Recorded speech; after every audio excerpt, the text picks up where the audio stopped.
ఇంకొక కేసు కూడా బయటకు వచ్చింది మనకి, దట్ ఈస్ బెట్టింగ్ యాప్స్ గురించి. ఒక యూట్యూబర్, ఫేమస్ యూట్యూబర్ నిన్ననే అరెస్ట్ అవడం కూడా జరిగింది. ఒక్కొక్కరు పుట్టలో నుంచి బయటకు వస్తున్నట్టు అలా వస్తూనే ఉన్నారు బెట్టింగ్ యాప్స్ ప్రమోట్ చేస్తున్న వాళ్ళు. సో అసలు వాళ్ళు బెట్టింగ్ యాప్స్ ఎందుకు ప్రమోట్ చేస్తున్నారు, ఆ యాప్స్ వాళ్ళు కూడా అసలు బెట్టింగ్స్ ప్రమోట్ చేయమని వీళ్ళకే ఎందుకు ఇచ్చి మోటివేట్ చేస్తున్నారు, యూత్ ని ఒక పక్కదారి పట్టించేస్తున్నారు కదా మేడం.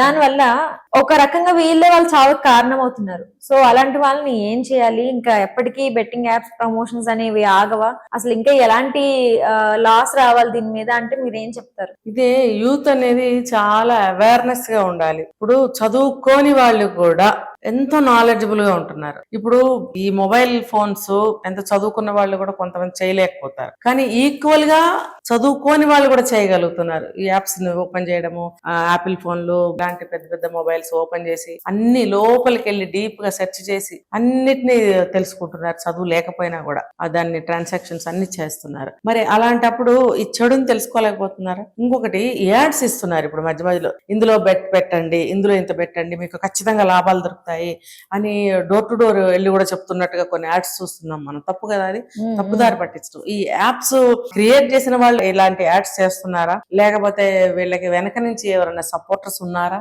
అనేది నాకు ఒక డౌట్ వచ్చింది. ఇప్పుడు ఎలా చూడండి, ఒక మేల్ పర్సన్ వచ్చి ఇంటి డోర్ కొట్టి ఒక అమ్మాయికి, ఒక ఫిమేల్ పర్సన్ కి వీటి గురించి చెప్తుంటే, అవునా నాకు తెలియలేదు, నేను ఈ రోజు నుంచే నేను పెడతాను, ఇప్పటి నుంచే పెడతాను అంటే అది ఎలా ఉంది చెప్పండి.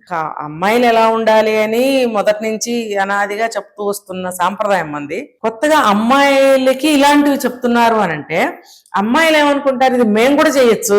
ఇప్పుడు అంతే కదా, ఇది అమ్మాయిలు చేయొచ్చు, ఇది అబ్బాయిలు చేయొచ్చు అనేది అయిపోయింది. ఇది అబ్బాయిలు చేయొచ్చా రజనీరమ్మ గారు అని వెంటనే అనుకుంటారు వ్యూవర్స్. నేను అలా అనట్లేదు. ఇప్పుడు ఈ యాడ్ గురించే నేను మాట్లాడుతున్నాను. ఇప్పుడు ఒక నేరం అబ్బాయి చేయొచ్చా? లేదు కదా. ఇది కూడా అలాంటిది. ఒక తప్పు అబ్బాయి చేయొచ్చా, మరి అమ్మాయి చేయకూడదు, అబ్బాయి చేయొచ్చా అనేది ఎక్కడా లేదు. ఏదైనా సరే ఆడవాళ్ళు చేయకూడదు, మగవాళ్ళు చేయకూడదు. తప్పు అన్నప్పుడు ఎవరు చేయకూడదు, ఆడ చేయకూడదు, మగ చేయకూడదు, పిల్లలు చేయకూడదు, ఎవరు చేయకూడదు తప్పన్న తర్వాత. మరి అలాంటప్పుడు పర్టికులర్ గా ఆడపిల్లల్ని కూడా చెడగొడుతున్నారుగా వీళ్ళు.